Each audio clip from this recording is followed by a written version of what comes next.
Kormummaa moo ormummaa?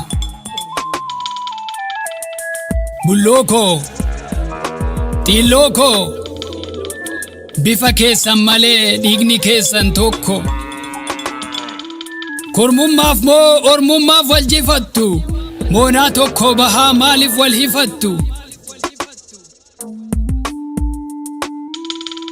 Argitanii akki keessan kunti seen uffisiisee alaala isin ilaala adda isin dhoorguu dhiisee.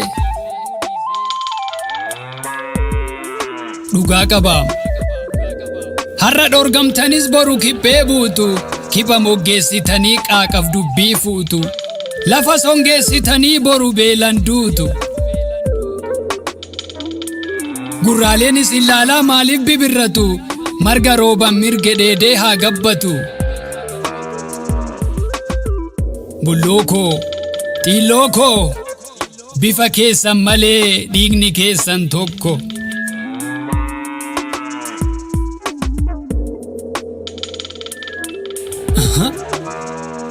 Ittuu yaaqamu jedhe jaldeessi madaammitii irra gangalatee. Ati hoodaalee koo, ni dadhabde moo ni dabde kana fattee ciistu? Koodee kee waliin maaliif hin harkistu?